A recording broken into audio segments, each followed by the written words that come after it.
Today in our midst we have the Public Utility Regulation Authority, who are here today with their respective directors to speak to the public about their ongoing programs, the achievement that they have achieved so far, and any other development in the pipeline. To have the opportunity to speak with the media. And if you have any questions, that will come later in the quick Q&A session. So before going further, let me ask the Honorable Minister of Information, Dr. Ismail Sise, to do the introductory remarks. Thank you. Good morning, members of the press. Good morning, the DG of KORA and his entire team. We appreciate you coming here today to face Gambians and answer pertinent questions. I know there are some issues around. Gambians are eager to hear from you, particularly members of the press, with regards to a recent press release that was going around. So I think they'll need clarification. But before I start, I'd like to first of all give an update since our last press conference from the Gambia government. The first update, the Gambia in solidarity with ICJ, which is the International Court of Justice, their opinion on Israel's occupation of Palestine territory. The Gambia welcomes the advisory opinion of the International Court of Justice, the ICJ, declaring Israel's occupation of the Palestinian territory illegal under international law. As the current chair of the OIC, His Excellency the President endorsed the Gambia's participation in the advisory opinion proceedings. This involved a written submission and an oral presentation by Gambian Justice Minister, Honorable Dauda Jallow, during the court's hearing earlier this year. The ICJ accepted the Gambia's arguments that Israel's occupation is illegal as it violates Palestine's right to self-determination, and it constitutes a regime of apartheid and breaches international law governing the use of force. The court also ruled that Israel's legislation and measures create and maintain a near complete separation of the West Bank and East Jerusalem between settler and Palestinian communities, violating Article 3 of the Convention on the Elimination of Racial Discrimination, the CERD. The Republic of the Gambia welcomes this historic ruling and calls on Israel, all states, and the United Nations to abide by its findings and conclusions. The message ends. The next update. The Gambia government bans cross-border sale of subsidized fertilizer.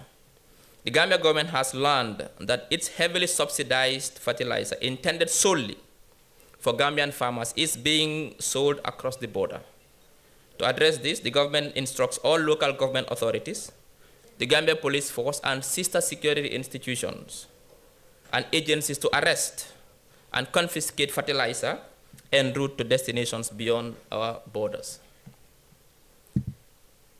The public is urged to cooperate fully and report any fertilizer smuggling attempts nationwide. The next update. President Barrow signs executive order suspending non-statutory overseas travels. Now, let me remind the members of the press and the public that this is not a new order. This is a reminder that the order to ban non-statutory travels is still in place since last year, and this is just a reminder, so it's nothing new.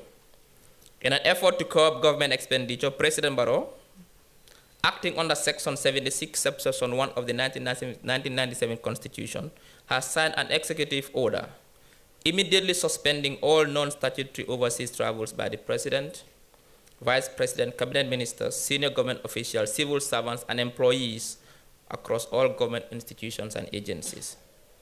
Exemptions to this order include travel to statutory meetings where the Gambia's participation is mandatory, and foreign trips fully funded by external sources, subject to prior approval by the President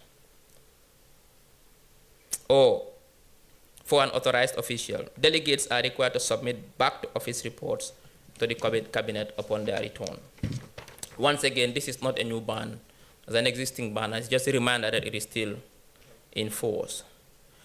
The Ministry of Lands, Regional Government and Religious Affairs also issued a press release, a formal directive to all alkalolus and sefolu to immediately cease levying fees on land transactions.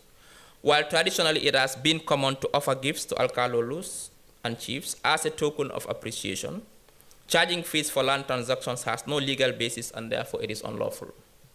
The minister emphasizes that unauthorized charges for land transactions violate principles of fairness and transparency and will not be tolerated.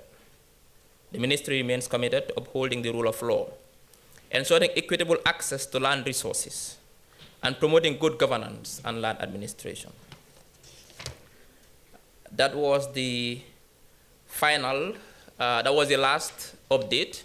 I'm pleased also to inform you that we have the Ministry of Justice here present today to also update Gambians. I wasn't sure whether they were coming or not because I didn't get the final word, but I just saw the Solicitor General and his team coming in about the state of the current constitution, the draft constitution, but also update Gambians about the strides made so far in implementing the TRRC recommendations. I think Gambians will be very eager to hear from the SC and his team, or from the Minister of Justice, about the state of the draft constitution, but also update Gambians about the implementation so far of the TRRC recommendations. Without much ado, I'd like to start with Pura. I'll invite the DG of Pura. I'll give you 15 to 20 minutes to tell Gambians exactly what your institution, what the authority has been doing, but also any other information you have for the authority, and then we'll have Q&A, then we'll have the Ministry of Justice. Also present here today is Mr. Sankano. He's supposed to chair this event, but I think he came a bit late, so the DPS did that job for you, but you can take over from now. Now we have Pura coming in. You can come and say a few words, and then officially invite Pura, because that is the role of the chairperson. Thank you. Honorable Minister, Dr. Ismail Assisi, apologies due to circumstances beyond control. I couldn't make it on time, but I've been in touch. I am Prince Boubacar Aminata Sankano, Deputy Government Spokesperson, deputizing the Gambia Government Spokesperson and Presidential Advisor, Mr. Ibrahim Aji Sankare. I'd like to welcome the Director of Information Services, officials from Ministry of Justice, Pura, ladies and gentlemen, DPS. Thank you all for joining this press conference. And as the Honorable Minister said, as government, we are steadfast. And I also like to invite all of you to ask questions in local languages. We need our local languages. As Ralph Waldo Emerson said, language is a city to the building of which every human being builds a stone. So we need to build our nation through comprehension, through the language that our people understand. So feel free to ask questions in our native languages. Based on the information available here, I would like to invite the DG of Pura, Dr. Njoguba, to give his statement. Honorable Minister of Information, Dr. Ismail Assisi, the Deputy Permanent Secretary, Minister of Information, Director of Information Services, the Solicitor General and the Legal Secretary at the Ministry of Justice and team, senior management of Pura, the media fraternity, distinguished guests, ladies and gentlemen, all other protocols duly and respectfully observed. Good morning to you all.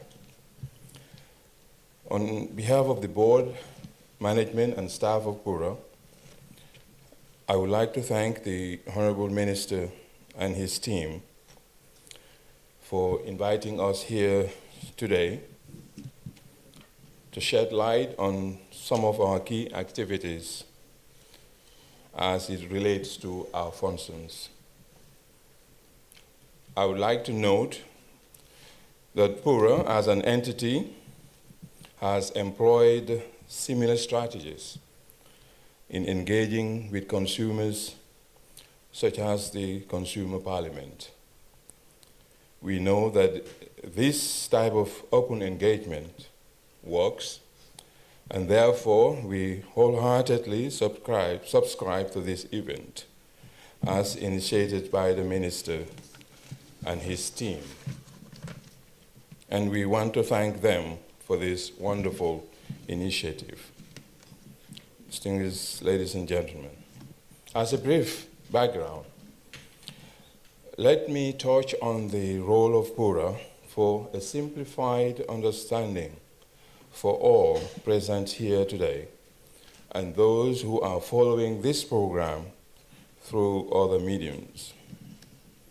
The Public Utilities Regulatory Authority, also referred to as KORA, is a multi-sector regulatory body set up by an Act of Parliament in 2001 to regulate certain public utilities, such as telecommunications and broadcasting, that includes all mobile and land network operators, electricity, water and sewerage, downstream petroleum, which was onboarded to KORA by the Petroleum Act in 2016, including all petrol stations.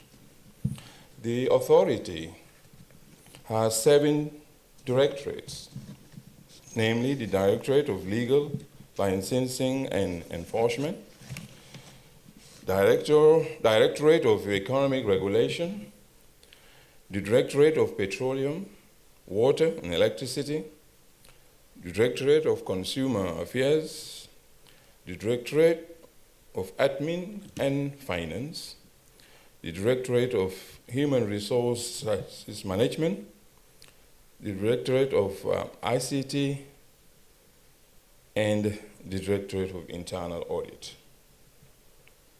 KORA is governed by a board of directors, which provides governance and operational oversight of KORA. As you can see, KORA's mandate is diverse and cuts across most of the key economic sectors in the Gambia. KORA's main source of income is regulatory fees charged to regulated utility providers. The amount collected from operators as regulatory fees is what forms the annual budget of the authority. The maximum amount that can be charged by the authority is set by law to a maximum of 1.5% of the operator's annual turnover. Since its inception, KORA has devoted a significant amount of time and resources to developing its capacity and ensuring that the fundamentals of an effective regulatory institution are in place. In this regard, we are conscious that regulation as a practice requires tact and patience and presents many challenges in the various sectors of electricity, water, telecommunications, and of late, the petroleum sector. In recent times, we have had to assert our mandate and make some tough but equitable decisions, not always acceptable by those we regulate, but necessary to ensure a level playing field, especially when our mandate is to balance the interests of the public, the utility provider, and the government. We at KORA recognize that to deal with the functions set out in the KORA Act, and given the dynamic nature of the development of regulated utilities, we must be seen to be ensuring that services are delivered based on fairness. We are also challenged to provide universal services throughout the country to ensure that utility services are accessible to all Gambians, irrespective of their geographical location. Against this background, we collaboratively work towards equity in development. Against this background, Like I said, we collaboratively work towards equity in development. I would like to present some of our major achievements and challenges as follows. Achievements in the legal licensing enforcement. To ensure no one operates in this regulated sector without first obtaining a valid license, we have evaluated various applications for numerous categories of licenses and made notable achievements in terms of licensing compliance obligations. We have successfully issued various categories of licenses to 5 telecommunications operators in the country, 18 internet service providers, 39 commercial radio licenses, 9 community radio licenses, 6 television broadcasting content provider licenses, 93 petroleum products licenses, 5 electricity licenses, 1 sewerage license. We have also continued to undertake continuous monitoring exercises to ensure those licensed in the regulated sector provide services in accordance with the terms and conditions of their licenses and the governing regulatory framework. Additionally, we continue to monitor with a view to ensure that no one provides a regulated service without first obtaining a valid license, and that those found in violation are adequately dealt with in accordance with the law's provisions.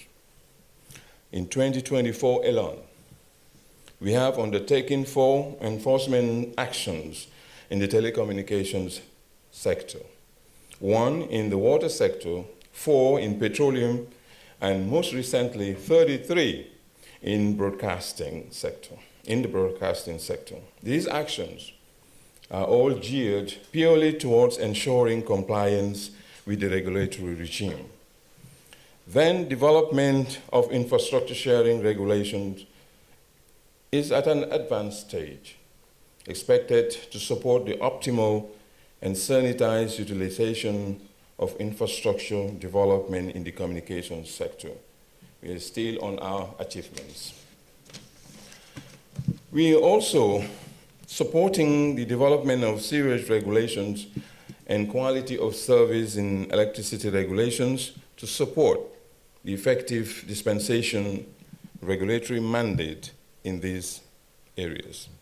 We are also on the verge of finalizing the first water and sewerage regulations, which is expected to set the minimum reporting requirements for the production, transportation, distribution, and sale of water in the Gambia, as well as the sewerage systems.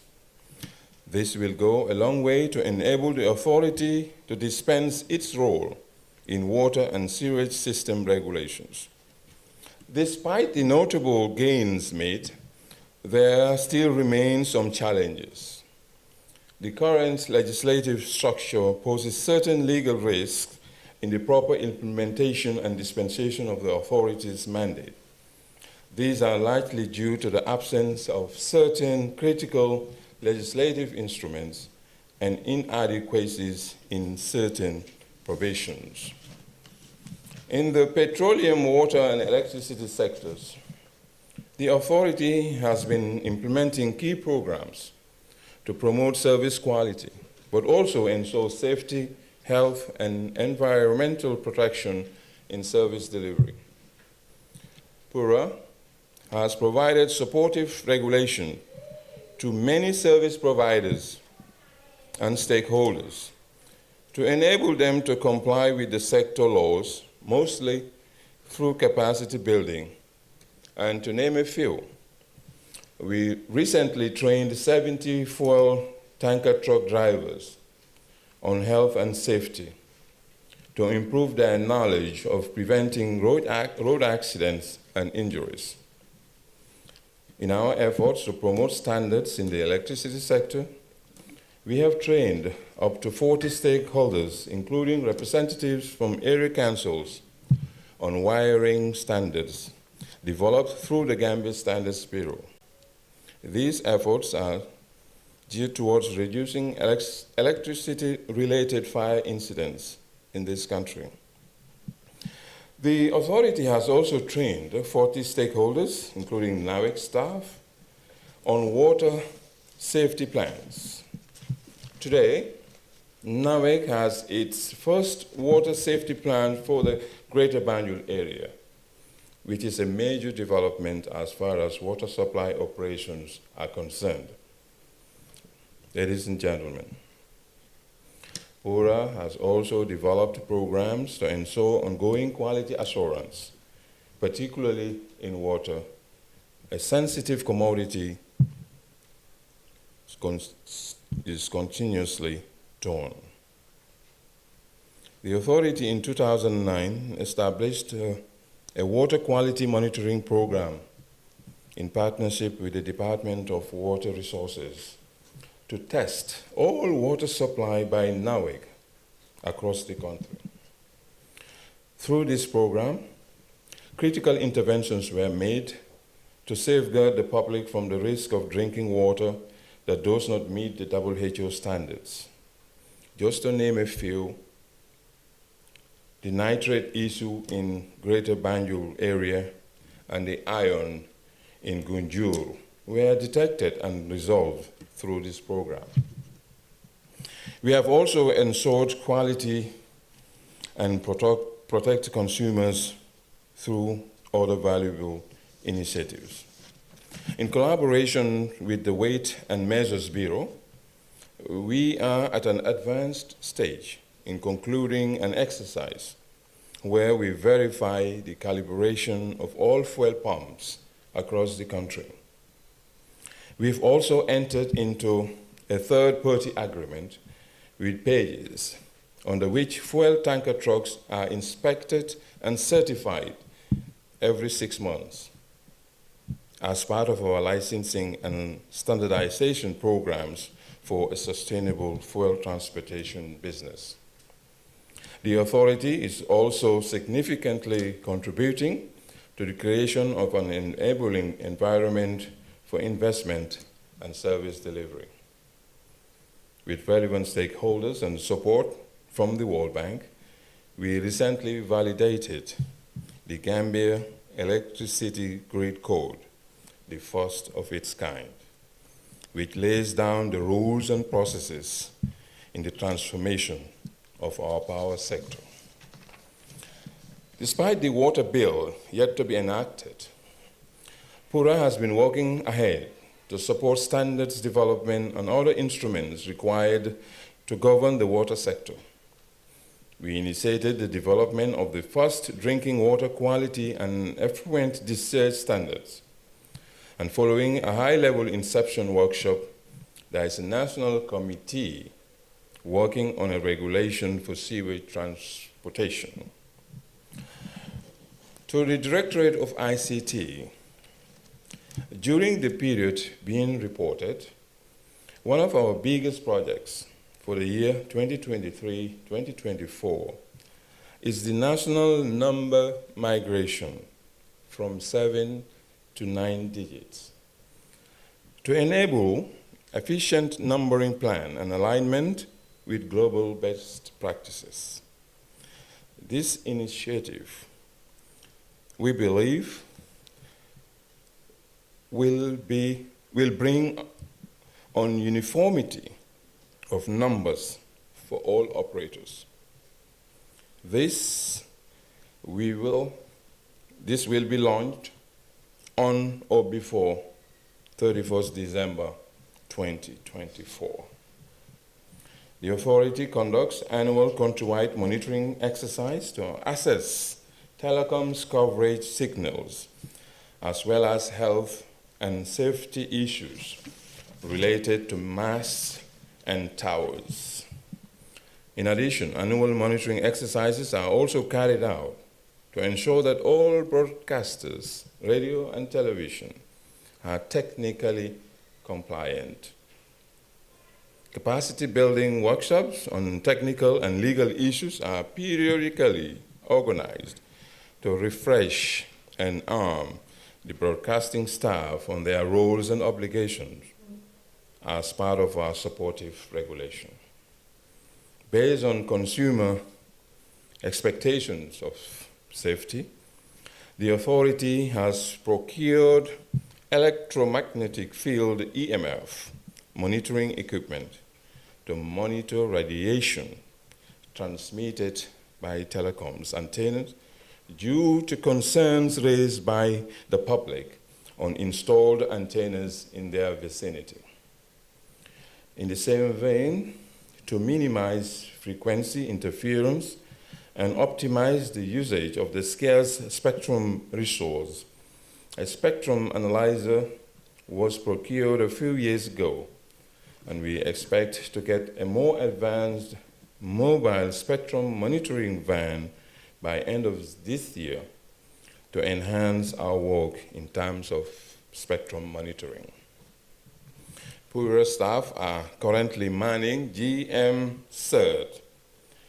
GM CERT looks out for cybersecurity threats into the country and advise the respective institutions according to the alerts we receive, remedial actions and recommendations that need to be noted for the recurrence of such attacks.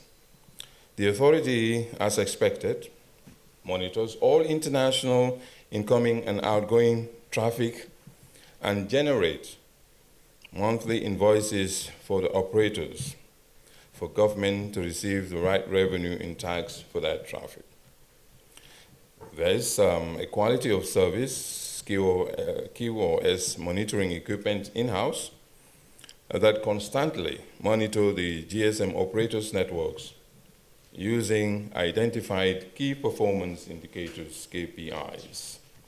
We have also procured broadcasting monitoring equipment to record 24/7 all transmissions of both radio and television content, which can be used as evidence in case of disputes tomorrow.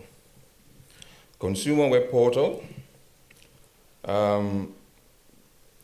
to empower the consumer to view network coverage signals by operator and technology 24/7 countrywide is in-house also.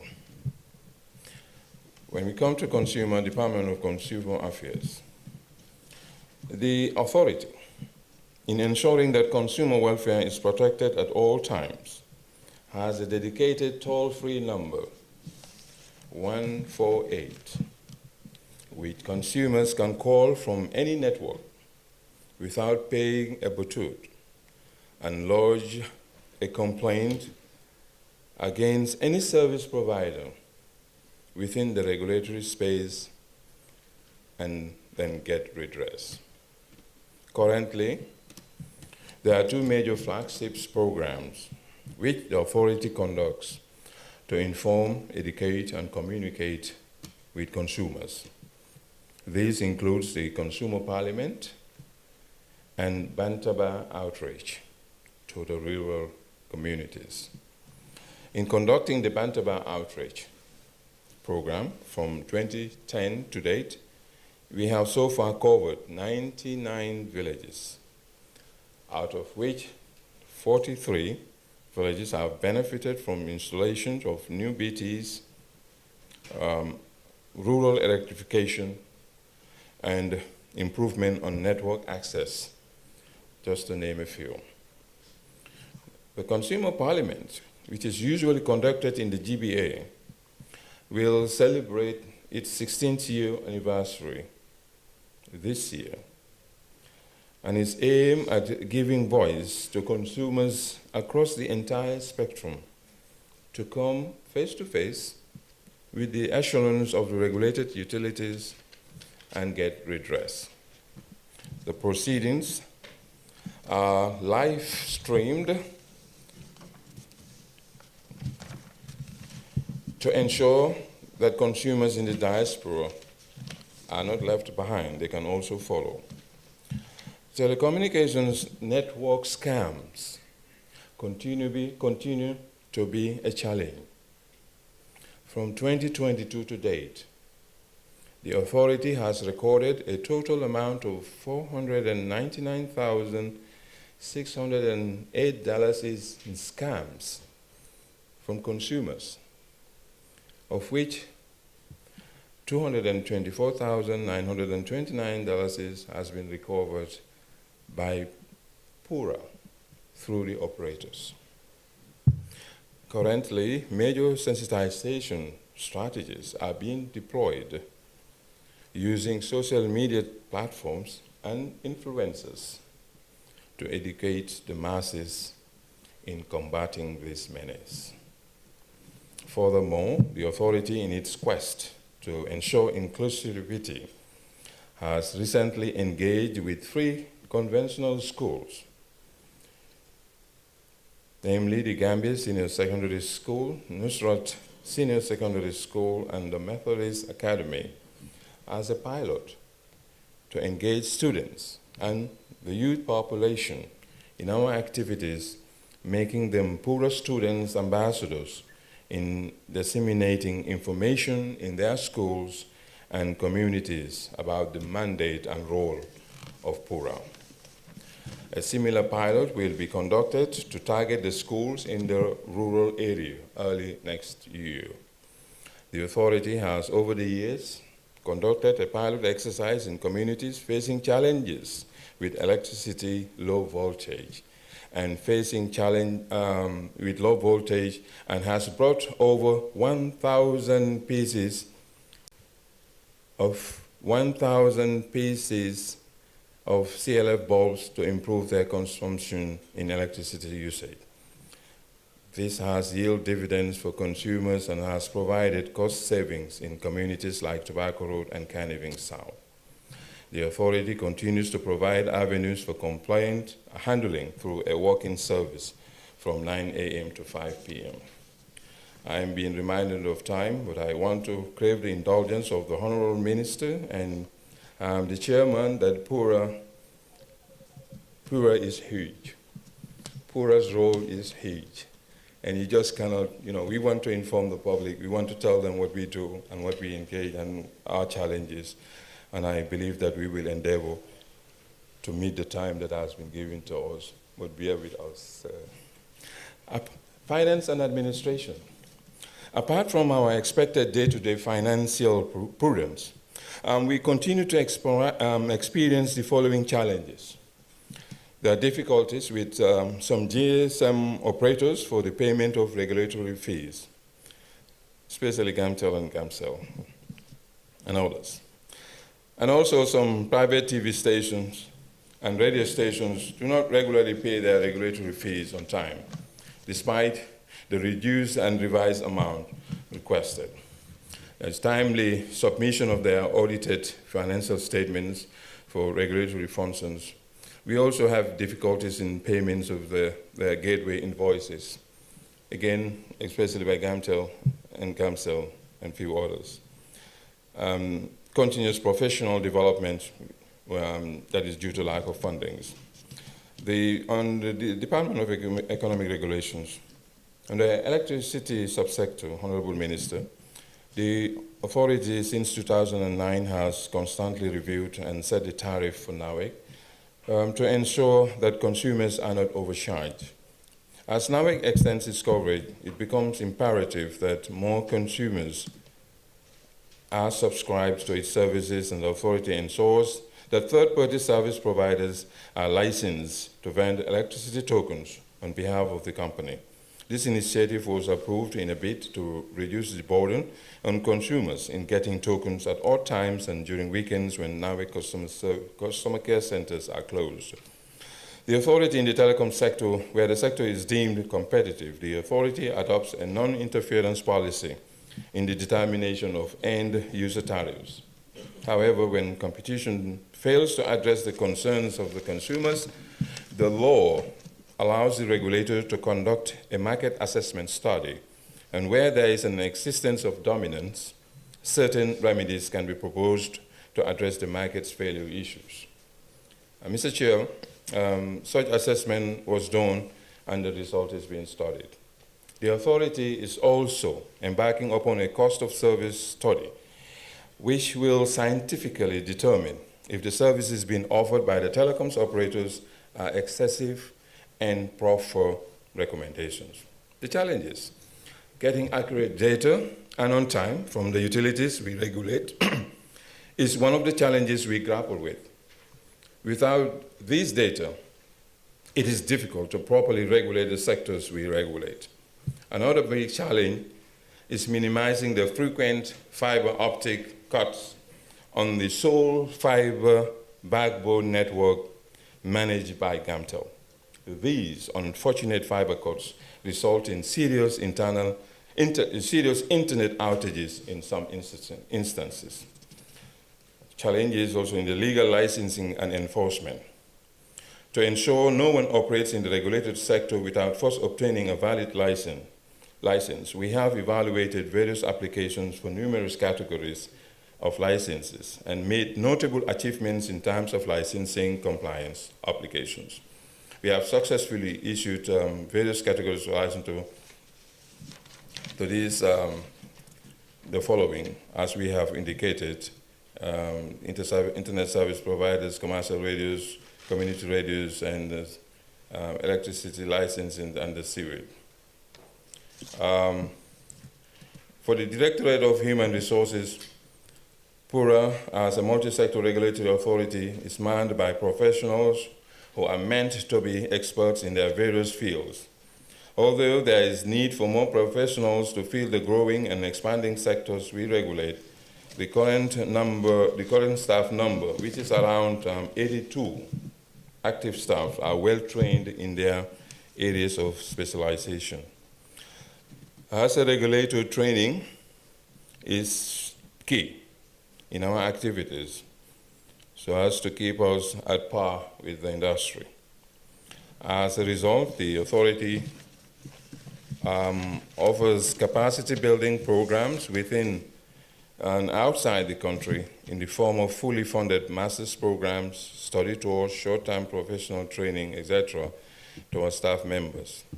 All these training opportunities has, to an extent, helped in providing the authority with the needed manpower to effectively regulate the diverse utility sectors of the country.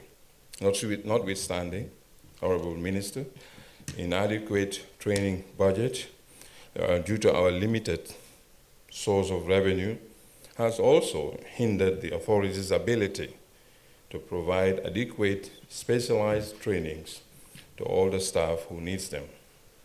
Finally, before my management team and I answer your questions, I sincerely hope that through this Mansakunda Forum, and indeed through our other information giving sessions and public discourse awareness about the work and functions of KORA, we hope it will increase, and the value and benefit of our regulator will be much more appreciated and understood. On this note, I thank you all for your kind attention and welcome any questions you may have. Minister, ladies and gentlemen, I'd like to open the floor for a few questions. Like I said, feel free to ask in our local languages. All right, good morning. I am Ansumane Sonyasi from QTV Gambia. This is for the DG. Earlier this month, KORA had issued a notice of intent to revoke some licenses of radio stations. We just wanted to follow up on how far you've gone with that. Have some of these radio stations regularized their status already? And, or if you have revoked any as you had cautioned. Thank you.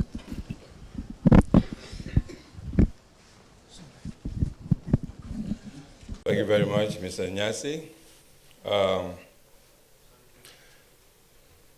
What I will do to provide justice to your question and also to give an enlightened information on the situation, I will call the director of legal and licensing to give us the proper update that you are looking for. Ms. Emma Mendy.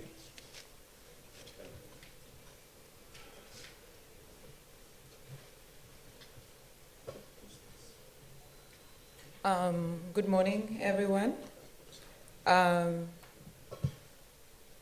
We have issued a notice of intention to revoke the license 25th of June 2024. Yes, we have received a lot of applications within this time period and a lot of representation from the companies and persons that were served with these notices. So something is being done about it. We had a press conference about a week ago where we informed the general public that we have received the approval of the Honorable Minister of Information to revoke licenses that do not comply. So right now what we are doing, there is an interministerial and stakeholder committee that has been established. We are going through all the applications that have been received and the representation made, and hopefully by the end of this week a decision will be made on the licenses that will be revoked and you will be informed in due course. But something is being done about it. We received a lot of applications, over 33 applications.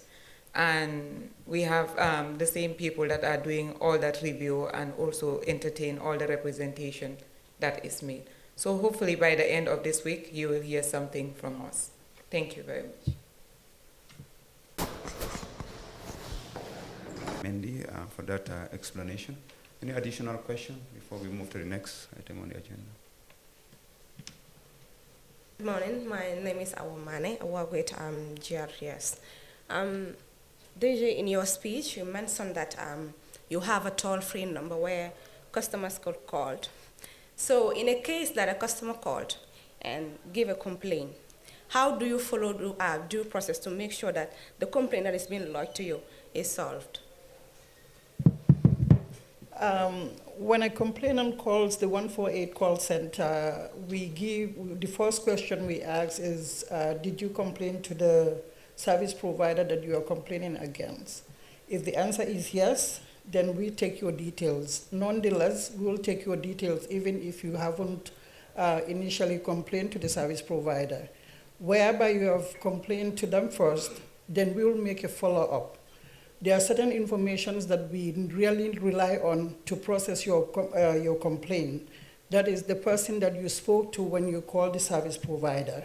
Once we establish your complaint, then we make a follow-up. We have a CMS system where we log all complaints that we receive from a complainant. So when we receive these complaints, we do a 360 degrees follow-up.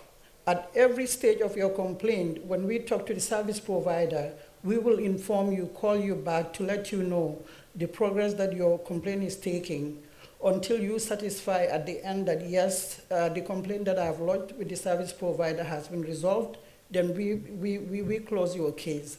So it's a complete entire process which follows a certain trend that it's been lodged in the CMS system, that we keep track of every activity and any information we receive regards to your update, we will update the complainant. So this is how complaints are dealt with at in calling the 148 call center. Any additional question? Director, Solicitor General and Legal Secretary, Counsel Tomasi, you're welcome. Thank you, Deputy Spokesperson. Honorable Minister, Dr. Cisse, the Director General of KORA, Dr. Joguba, distinguished ladies and gentlemen.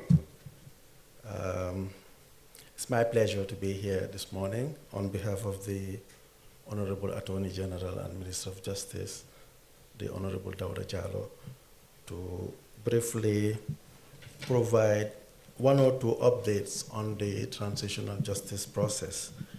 The Honorable Minister has made reference to the draft constitution. It's my pleasure to inform the honorable members of the press that Cabinet has recently concluded its deliberation on the draft constitution. The report is now to be compiled by the Ministry of Justice with a view to gazetting the draft constitution. As you would know, we would require a period of about 3 months and subsequently another 10 days to complete the gazetting cycle for the draft constitution.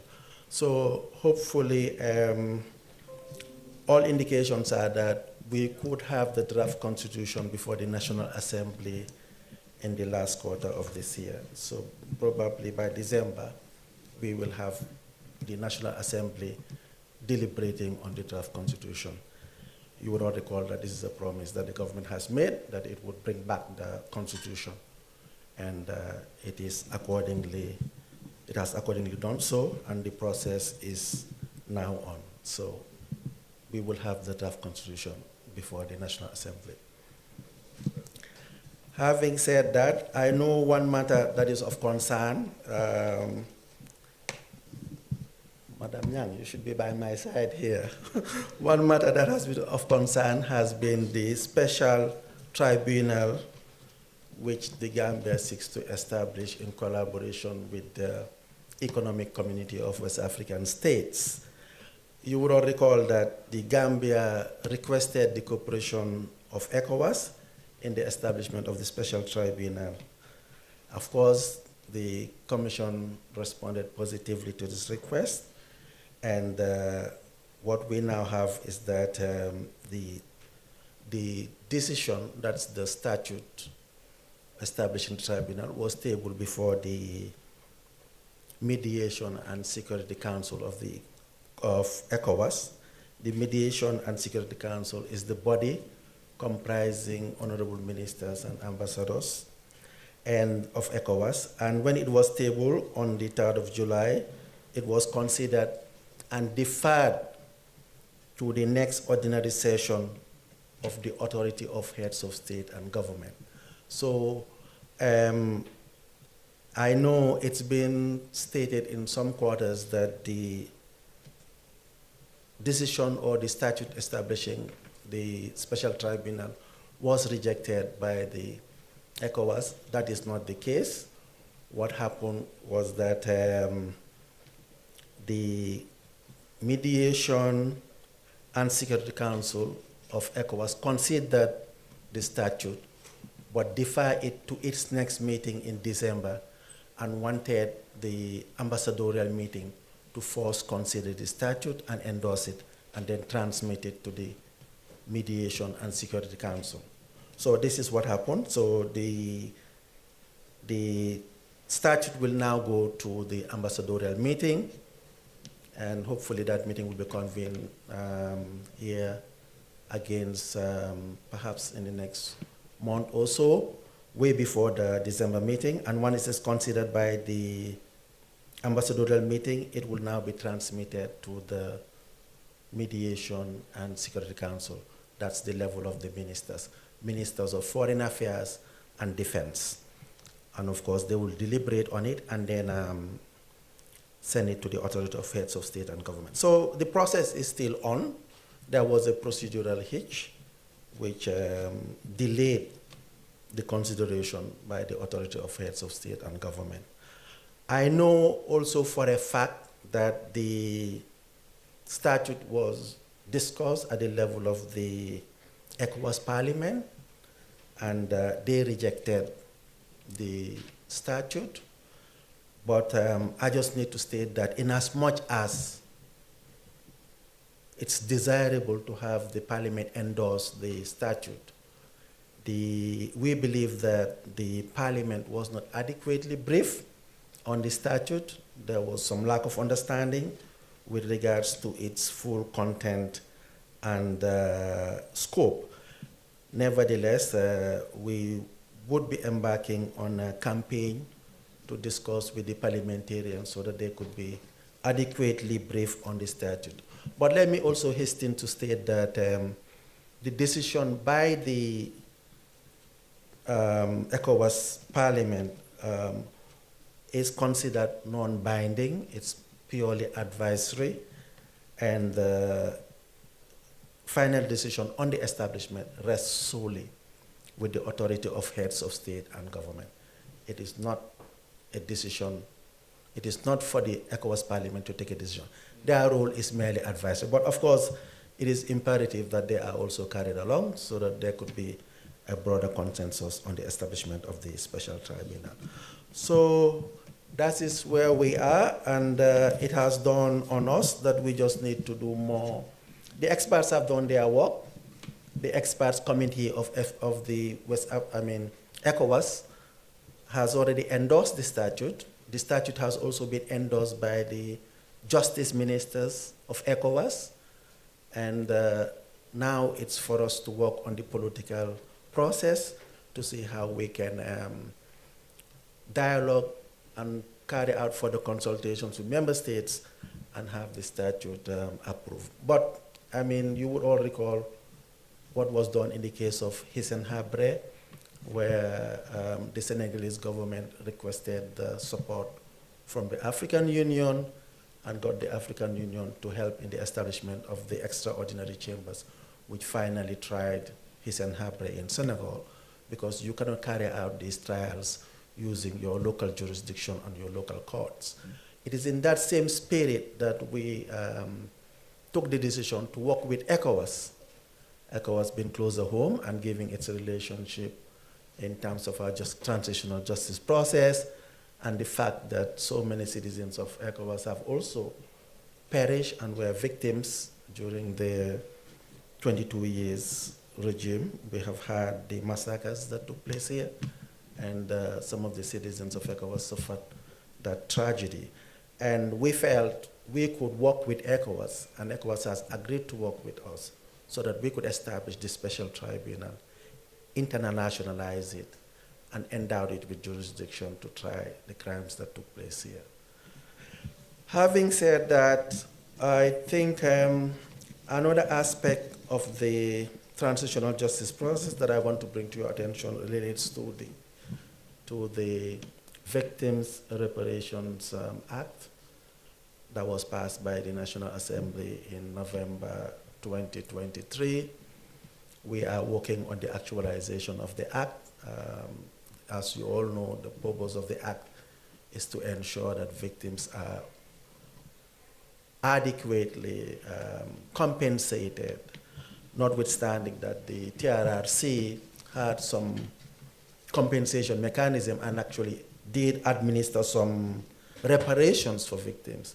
Government has thought it fit to pass this act and ensure that all victims are actually considered and given adequate reparations. So that process is on, and the selection of the commissioners is almost completed. So very soon we would have a functioning commission administering reparations for victims. I think I would, at this stage, let my colleague, Madame Safinyang, perhaps talk about the medical board, the peace and reconciliation aspect, and maybe enforce disappearance. With your kind permission, Honorable Minister. Thank you very much. Thank you.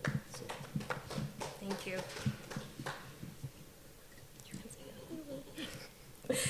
Thank you, SG, for giving me the opportunity to provide the rest of the updates.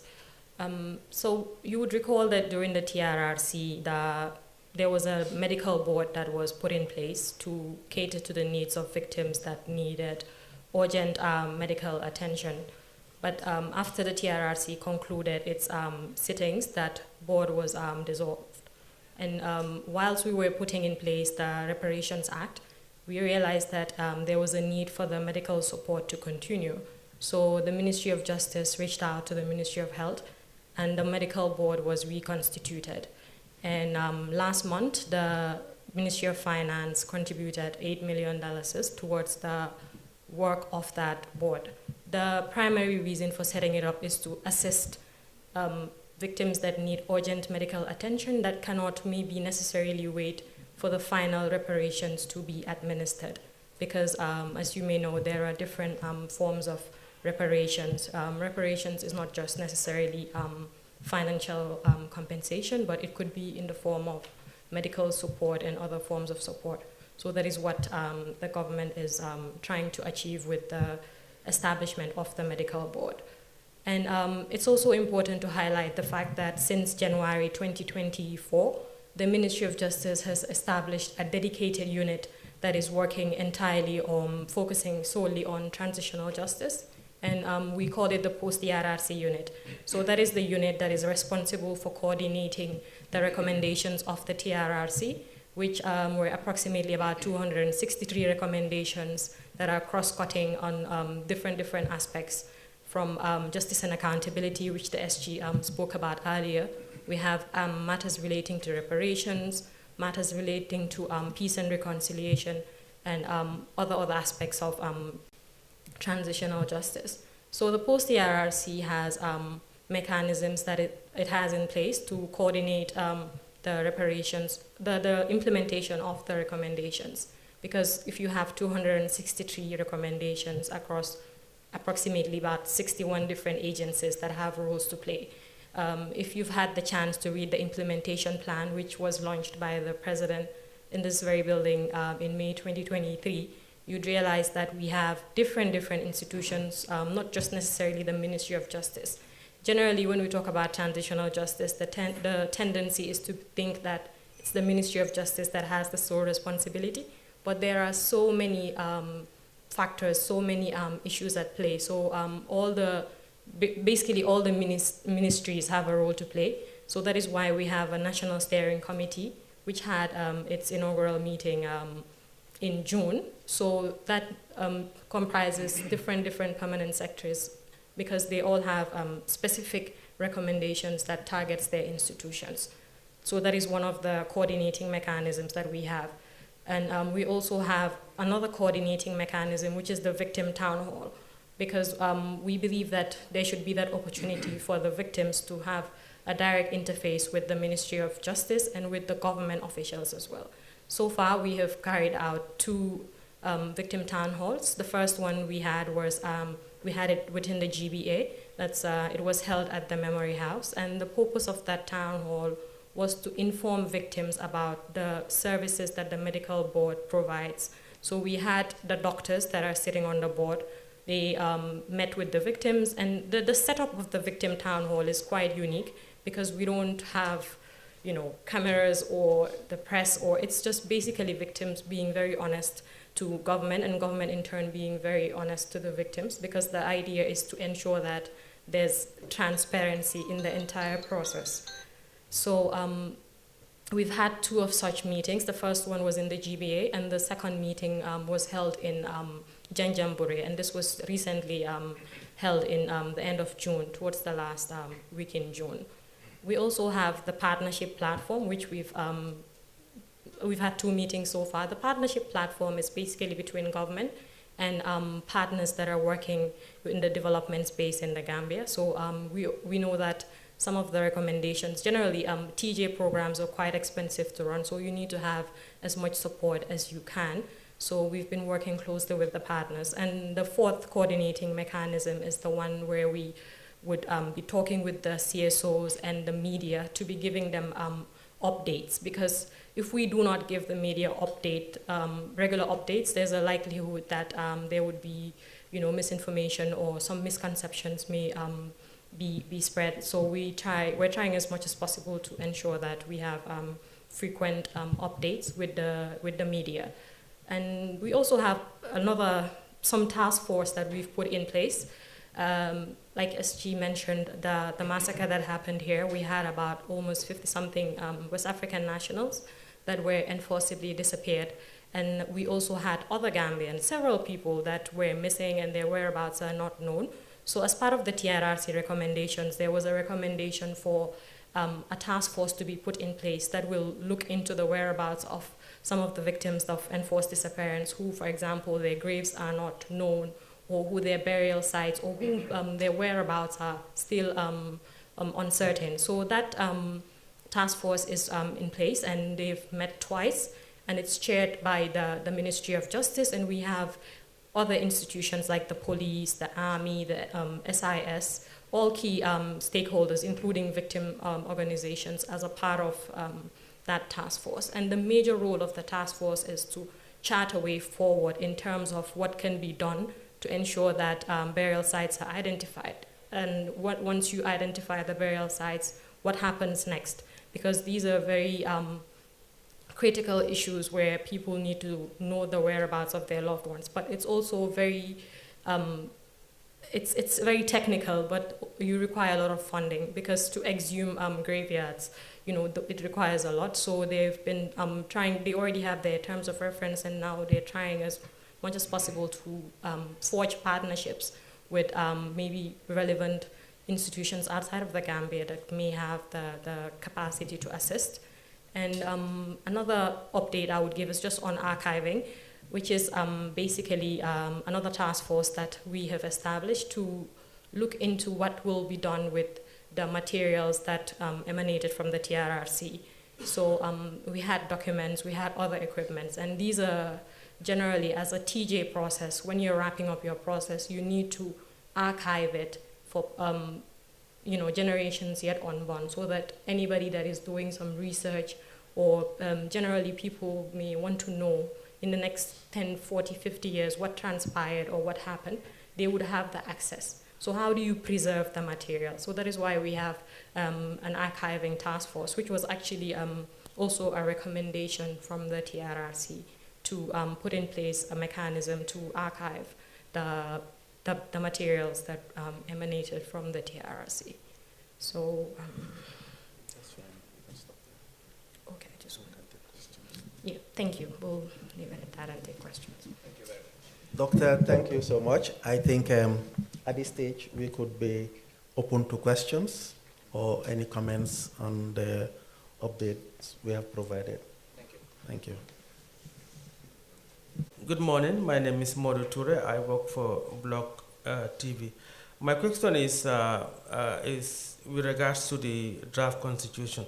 Because I want to know which constitution are you bringing? Because there was a prior consultation where there were arguments that if the constitution is tampered, it might still be thrown out of the parliament. So my question is whether there are adjustments to the draft constitution that you intend to bring before the National Assembly. Thank you.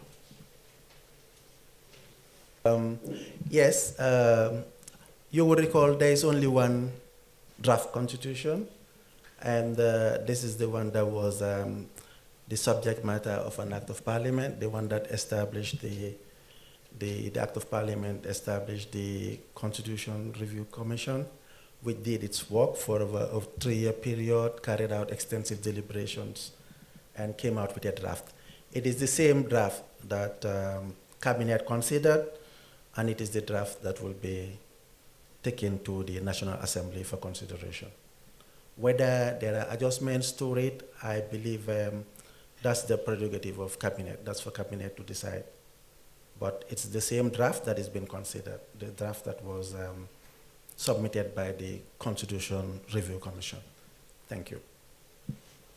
Thank you, SC. I have a question from a member of the public. The radio program last week, and someone called in to ask a question concerning the TRRC recommendations.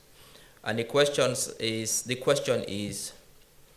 the TRRC white paper identified and recommended people who are adversely mentioned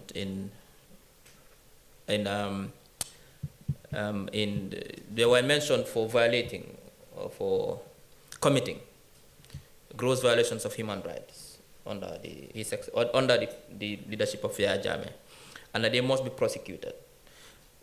What concrete steps have been taken by the government so far to prosecute these individuals, and when do we see prosecution to take place? Thank you, Doctor. You will recall recently the National Assembly passed 2 important legislations. One, that was the Special Accountability Mechanism Act and the Special Prosecutor's Office Act. And I have talked about the special tribunal. which we are trying to establish, which we are in the process of establishing with the Economic Community of West African States. Now, these are the mechanisms that we have rolled out for purposes of justice and accountability. These are the institutions, these are the tools that will be used to conduct the trial. So the process is on, and we are actually, at this moment, constituting the office of the special prosecutor. The special prosecutor would carry out the investigations again and also determine prosecutions. So that process is on, and the legislations have been put in place for the special accountability mechanism as well as the special prosecutor's office. Now, the special tribunal, you will recall that some of the crimes that took place here, such as identified by the TRRC, such as torture, enforced disappearance, and widespread sexual and gender-based violence. These are crimes against humanity. These are not crimes that we can ordinarily try under our courts. That's why we are resorting to the establishment of a special tribunal that would have the mandate, authority, and jurisdiction to try this crime. So the process is on, and government is fully committed towards this process, and that is why we went before the ECOWAS institutions to establish this special tribunal. So we would very soon see these institutions put in place. It's important that we recognize that it takes time and we need resources to establish these institutions. I think what is important is the commitment by the government to have these mechanisms in place, and that process is on. Thank you. For that explanation, that we are going to have a multidimensional approach to the justice delivery mechanism, domestic and special prosecution unit, and also a hybrid system supported by our partners. It shows the trajectories in the modern international justice system. Any additional question before we move to countdown? 5, 4, 3, 2, 1. Question and answer session is over. Honorable Minister, thank you so much. This is another example of government's commitment to always approach and deliver. As a government, we are very steadfast in our testimony. As you know, human beings are fastidious, but at the end of the day, we have been told in the Holy Quran, وَالَّذِينَ أَوْلِي شَهَادَةٍ قَائِمُونَ. Those who are steadfast in their testimonies are always exempted. So as a government, we are always ready. I mean, all that is being said here, there is political will to deliver justice. There is political will to strengthen our public institutions, as seen an example of PURA. There's political will to engage the citizens in direct dialogue through this regular interface. I would like to invite the Honorable Minister to wrap up today's session, and thank you all for coming. Keep the conversation going. Mr. Chair, and thank you. And I'll come to the media very soon. I'll first have to thank the Solicitor General, the Minister of Justice, and his team, this brilliant young lady. We're really proud of you. Keep it up. DG, Pura, and your entire team, thank you very much for coming. Your presentations both were very comprehensive, very enlightening, and I think now our mandate as a ministry is what we call proactive disclosure of information. We are not waiting for people to ask for information now. We want to ensure now we have what we call information overflow. And I'm seeing that now, because there was a period when the media was complaining, oh, government doesn't come out to talk to people. We call them, where are they now? It's unfortunate that only 2 journalists out of in the entire country is here to ask questions from important institutions like PURA, with all they are doing, from an important ministry like the Minister of Justice, in this very important period in our democratic transition. The entire country, only 2 journalists ask questions.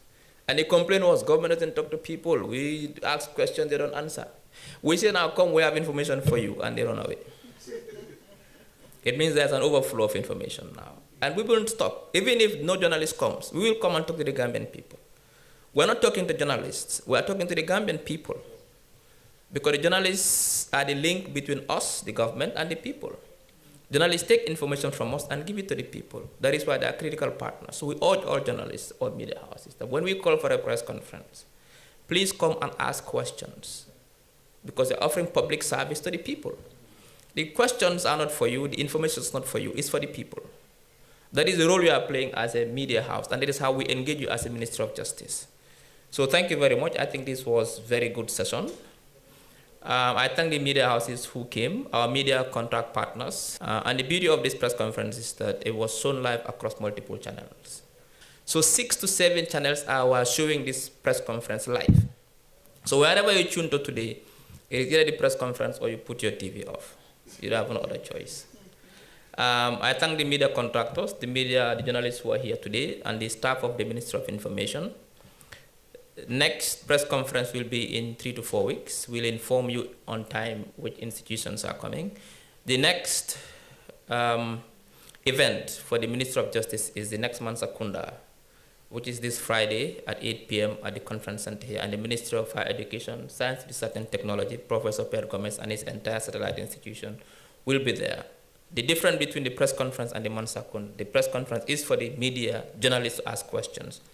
The Mansakunda is for the public interface. We ask and appeal to the public to come on Friday at 8 p.m. here to interface with the Minister of Higher Education and his team to ask relevant questions regarding higher education, tertiary education, vocational training, and youth employment, because they are kind of linked.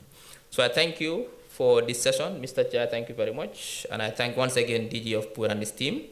SC, we thank you. We thank the Minister. Please convey our appreciation for sending his team despite it was so short notice. And thank you.